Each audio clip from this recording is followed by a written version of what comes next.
everyone, my name's Katie, my pronouns are she, her, and I'm here today to give a presentation on a Scotland-wide approach to student mental health.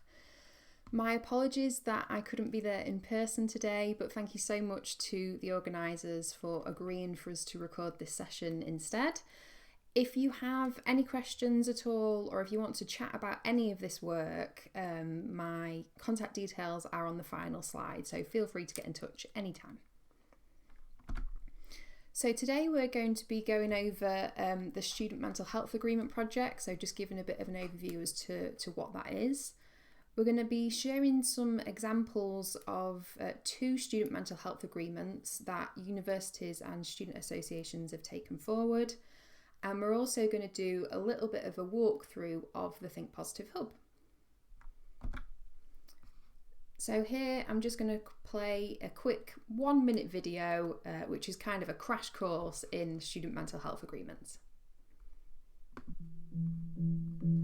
Colleges, universities and student associations across Scotland are doing great work to support student mental health. But we don't always share what we do with each other or involve students as much as we should. The Student Mental Health Agreement is your promise to your students. Over 2/3 of colleges, universities and student associations in Scotland have already made theirs. It's a clear and simple way of involving students and collaborating with others to do what you're already doing, but better. It creates a whole institution approach to student mental health that meets the needs of students and makes it easy for them to learn what's available.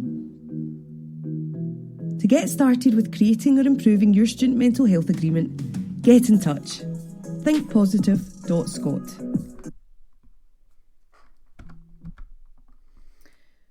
So 77% of all colleges and universities in Scotland participate in creating their student mental health agreements in joint partnership with their students' associations. The SMHA outlines how the whole institution will approach their student mental health and wellbeing work over a 2-year period. Quite often when we start this work, what we find is that there's pockets of really fantastic work going on across the institution, but staff aren't always communicating them to each other and they're not always communicating them to students. So the Student Mental Health Agreement really helps to bring all of that information together. We believe that, the mental health work shouldn't just rest on the shoulders of one person or one team, but actually that the whole institution has a role to play. So it's about bringing everyone together. Sometimes we get asked, what's the difference between, we have a mental health strategy in place, is that the same as a student mental health agreement? And there's a few differences. I think the main key differences to be mindful of is that a mental health strategy tends to be some sort of large overarching aims in which the university wants to achieve. It tends to be over quite a long period of time, whereas the mental health agreement is sort of a 2-year period and it's really actions. It's all the things in the actions in which you wish to take forward, which could actually help you to achieve your overall strategy. So they feed into each other quite well. I think the other big key difference for me is that, student mental health agreements have student involvement from the very beginning, whereas a lot of the time students don't always get the opportunity to feed into university-wide strategies. So that's another key difference as well. The content of each individual student mental health agreement varies because obviously everyone delivers different things and delivers it in a different way. However, they all follow the same development steps, including collaborating directly with students to shape the work. It's the only project of its kind which specifically focuses on improving student mental health and wellbeing in the FE and HE sector in Scotland, and participants benefit from a variety of support, including one-to-one consultancy throughout the year, sector-specific events, and the support of a network of people focusing on mental health in the FE and HE sector across Scotland. And taking part in the project, as well as all of the project support, is completely free because it's very kindly funded by the Scottish Government. So briefly, what do all student mental health agreements have in common? As I say, they all follow the same steps to progress as they're progressed when they're being developed and monitored. The institution works in partnership with the Students' Association to develop, monitor and evaluate this work together. They decide on the content of their student mental health agreement and use student feedback to inform and shape the work. Each student mental health agreement has working areas with a list of actions that need to be taken. All student mental health agreements have success measures built in to help project participants to monitor the work and highlight when progress has been made. And they are all backed up by internal statistics or feedback specific to the institution, as well as national research. So this research could include Think Positive's Improving Mental Health and Wellbeing Support for Scottish Students, which we released in 2020. It could include sort of the Thriving Learners research that came out in 2021, or it could be sort of UK-wide research as well. But what's really important is that it's relevant for those individual institutions. So I thought it would be useful to just really show you how Scotland-wide this project has become. It's really grown absolute arms and legs since it first began. So I wanted to just show you, this map, if it's going to work.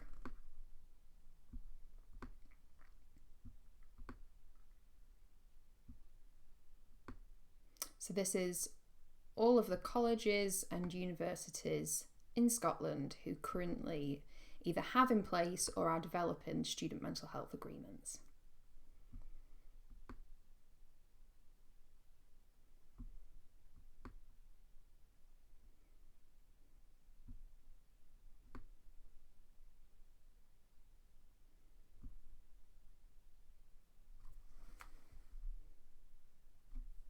So it really is a Scotland-wide approach that we're taking here.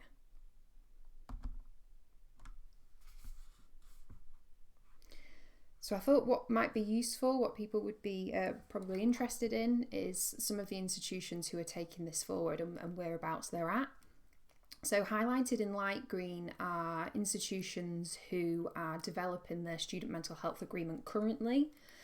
Highlighted in dark green are those who either have their student mental health agreement in place or they're updating the student mental health agreement currently in place. And those highlighted in grey don't currently take part in the project. But that doesn't mean that, they won't in the future.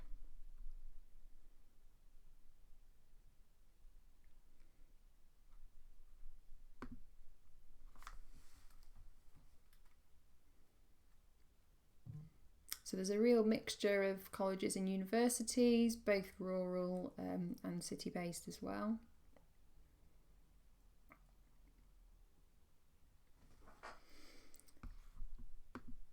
So what I wanted to do now is just show you a couple of examples of student mental health agreements. So the Open University in Scotland has very kindly agreed for us to share this with you.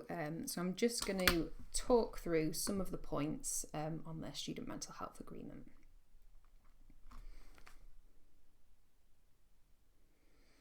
So all student mental health agreements that are in place are currently available on the Think Positive website. So feel free to, after today's session, go ahead and take a look at some of those.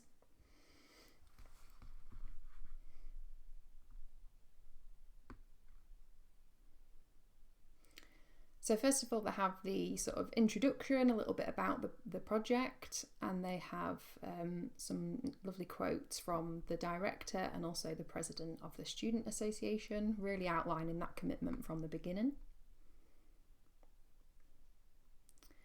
They've linked their student mental health agreement into the university's UK Step Change framework, which looks at learn, support, work and live and those elements of university life.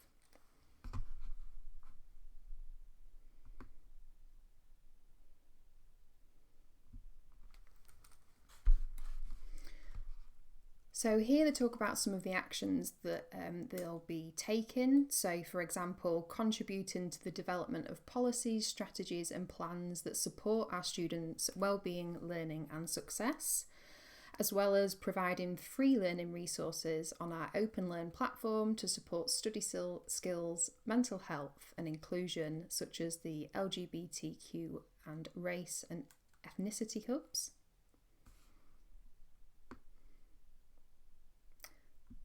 The next area which they looked at was support.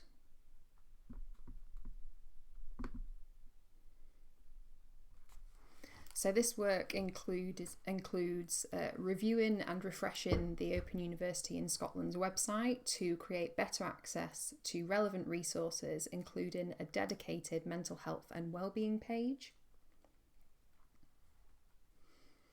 And they also look at recruiting a specialist mental health advisor in Scotland as part of a UK-wide team to triage support for students with enduring mental health difficulties and students in crisis, and make referrals to our counselling service provided by Together All.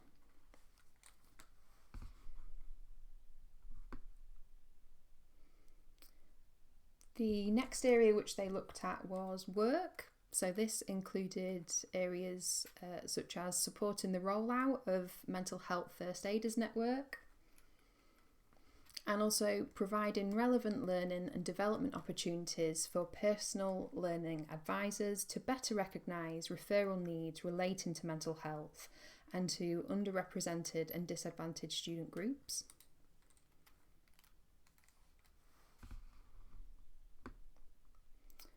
And then lastly, they looked at live. So this included continuing to promote anti-bullying and harassment policies that encourage kindness and interactions which foster respect and dignity for all, as well as continuing to review and simplify processes which might place an administrative burden on students, such as requesting assignment extensions, rest breaks during exams or study breaks.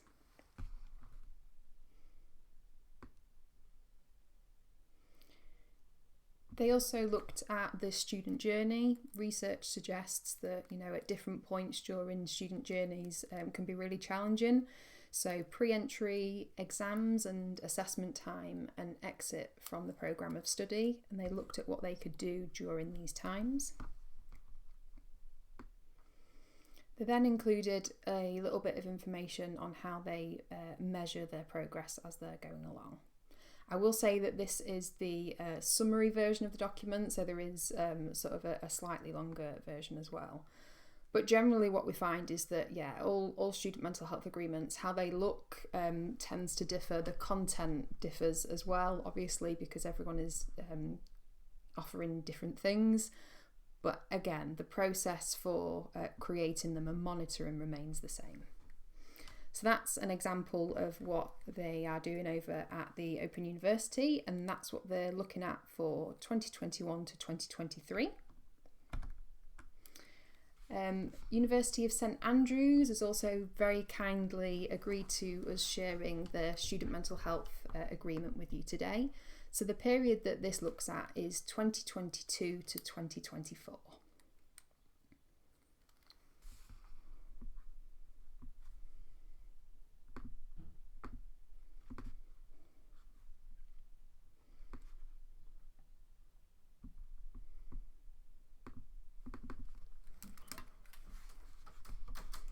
So I'm just going to run through this document.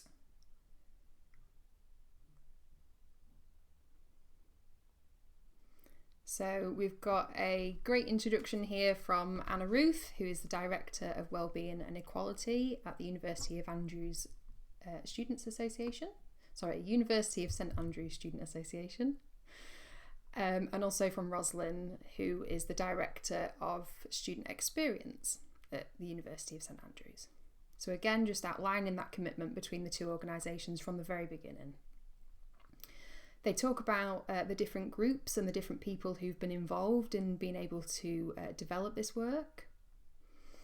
And they also talk about how it links into their mental health strategy.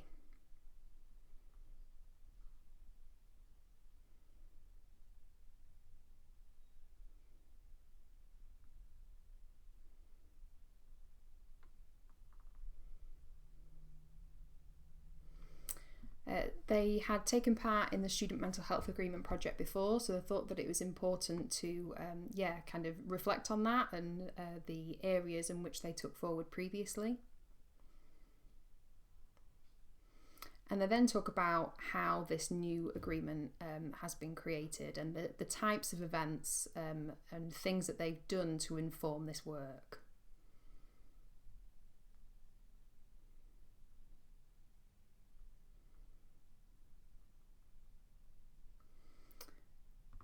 They chose some overarching guiding themes for the document.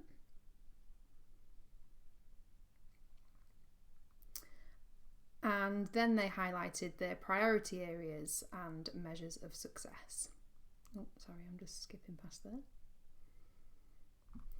So the 4 priorities areas which they highlighted were improving awareness of and access to support services, promoting academic well-being, supporting our diverse community, and creating rewarding well-being training opportunities.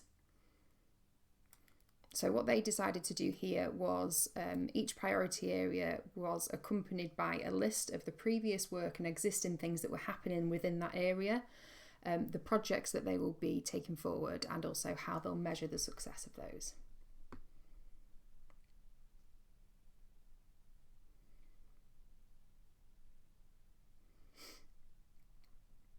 So here they highlight what work they have done previously in this area. And again, all of this is available on the Think Positive Hub, so I hope that you'll forgive me for not going through each individual bit. And these are the focus areas which they would like to develop and take forward, and how they'll measure it.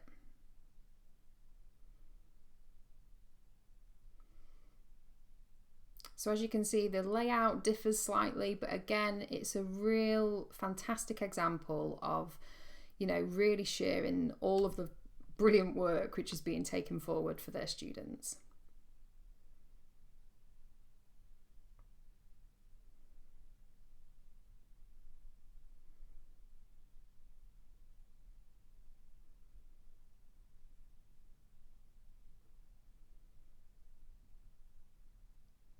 So this is all of the work that they have done previously, and then what they'll like to focus on next.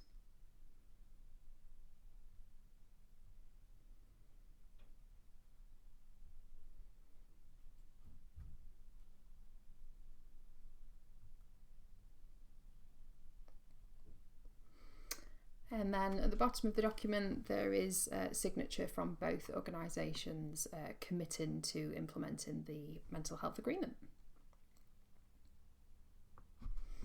They've also included a link on how those reading the document can find other support. So as I say, all student mental health agreements that have been launched are on the Think Positive Hub. They're available for anyone to see. Obviously, they're public-facing documents. There's no point in having a student mental health agreement if staff and students don't know about it. So we really want to be using these to celebrate the fantastic work which colleges, universities and student associations are taking forward. So please go ahead and take a look. As soon as mental health agreements are launched, which can happen, anytime throughout the year really, they're updated on the Think Positive Hub. So recommend checking back there. So that moves us on very nicely to the Think Positive Hub. So here is again just a 1-minute animation about the hub. The Think Positive Hub. Lots of people struggle with their mental health. And as a student, there are particular challenges that can affect your well-being. There's loads of help available, but it can be hard to find the support that's best for you. The Think Positive Hub brings together everything aimed specifically at students in Scotland in one place. You'll find services, resources, projects and news that you can trust, so that students and those who support them always know what help is available. NUS Scotland. Think positive.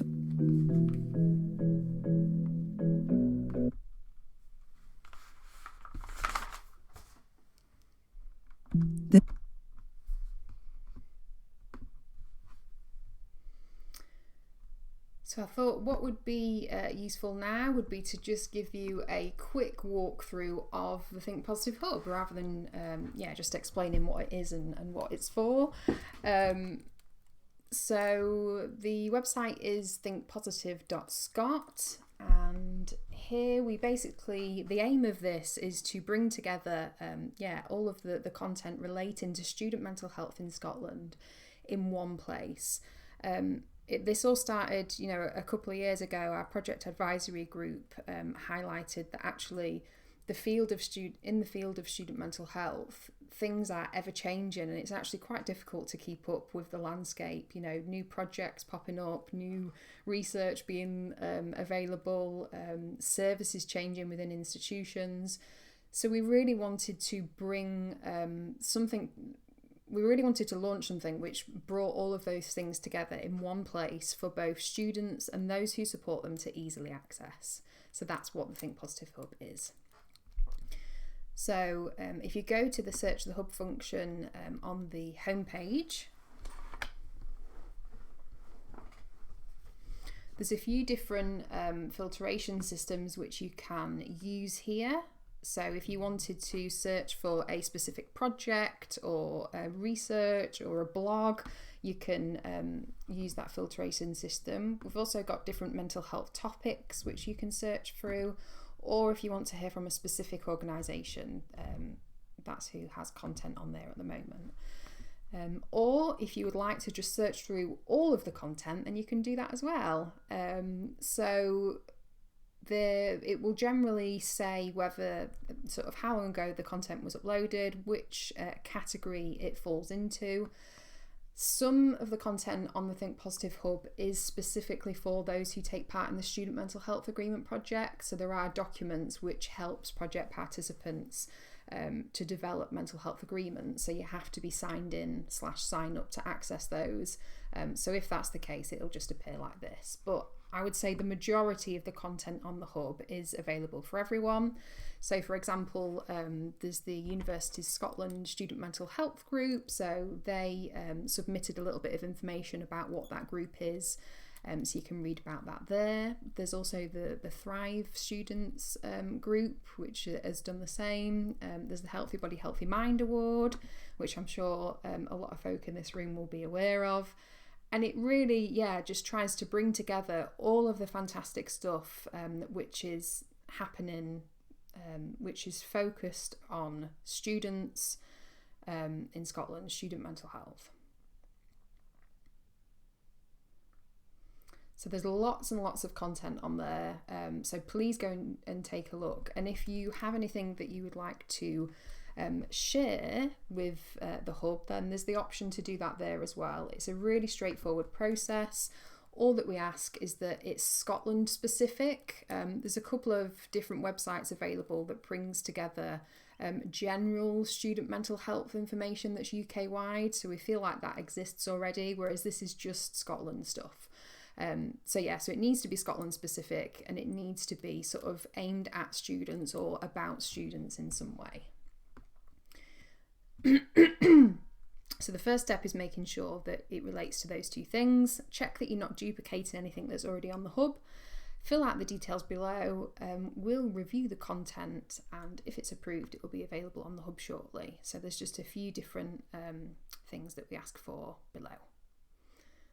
So feel free to upload any of that content anytime. The other thing that I thought was would be worthwhile pointing out is we have a Find Mental Health support section of the website as well. So here we have some of the out of hours support numbers. We also worked with every single college and every single university in Scotland to create an overview of what their support services are. So this is where all of the student mental health agreements sit. And they very kindly offered that information to us. So we'll be checking in with them sort of once every 6 months to make sure that that information is still correct and up to date. It's really easy to edit any of this information. So seen as we showed you the Student Mental Health Agreement of the Open University, then I'll show you their page. What we wanted to make sure is that, we're not trying to replace college or university pages on their own websites. This is just a brief overview of what the support services are at that college or university. So there's just a brief summary. There's also the relevant web page for that college or university. It isn't just the generic homepage, it's the stuff for mental health and wellbeing support. And there is also a copy of the student mental health agreements in place. So this is a really great resource to be able to promote with students, because there's literally everyone on here, which is fantastic. We're really happy about that.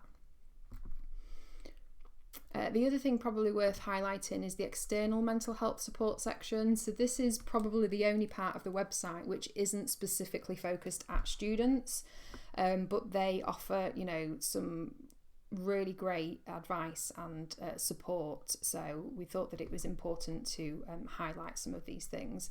So for example, if it's anxiety, then there's just a very brief description of what anxiety is, and then some external mental health supports that can help with that. So again, this content isn't specifically focused at students. It's the only content that isn't.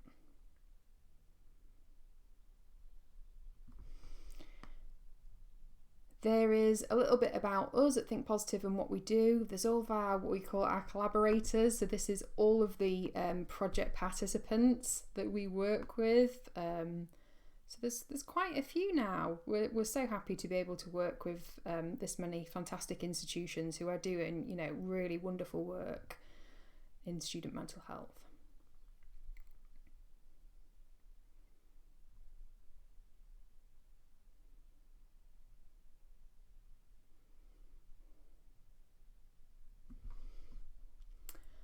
So feel free to go and take a look at the rest of the website.